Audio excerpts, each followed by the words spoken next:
Fortunato had wronged me 1,000 times, and I had borne it. As a man bears weather, he cannot change. But there is a point past which patience becomes a kind of lie. When he passed it, I made no threats, I made no scene, I simply decided. A wrong unavenged is no wrong at all, and I intended to be avenged completely. Not merely punished him, but punished him and never be known for it. I found him at the height of the carnival, half drunk on wine and his own good humor, dressed as a fool, which, that night, he truly was. I told him of a pipe of Amontillado I'd bought, and my doubts about its authenticity. I told him I meant to find Lucchese, since he was engaged elsewhere, and Lucchese's palate was nearly as fine as his own. That was all it took.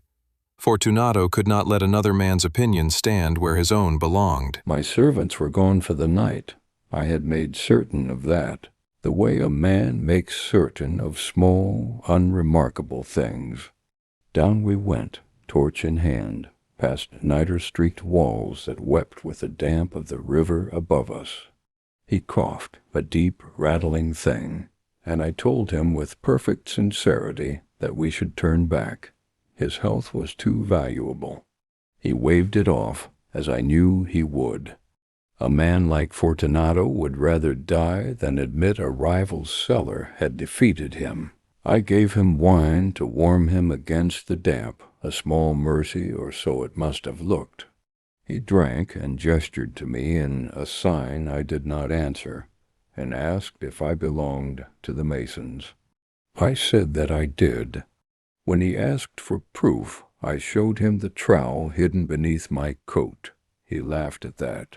He thought it was a joke. It was the only true thing I told him all night. The niche was small, just deep enough for a man to stand in, granite on 3 sides, chains already fixed to the wall, as if the place had been waiting for him. He was too astonished to resist. It took only a few seconds to bind him. I stepped back, and for the first time that night, I let him see my face without a smile on it. I laid the first stone, and then the second, working slowly, almost lovingly. He was silent at first, too drunk, too disbelieving, to understand what was happening to him. Then came a low moan, unlike any sound a drunk man makes. Then the chains, rattling against the stone. I stopped my work and sat on the bones beside me, and I listened to it. Really listened, the way another man might listen to music. Ha, ha, ha, ha. A very good joke indeed, he said, from inside the stone. We shall laugh about this at the palazzo over our wine. Ha, ha. The Amontillado, I said.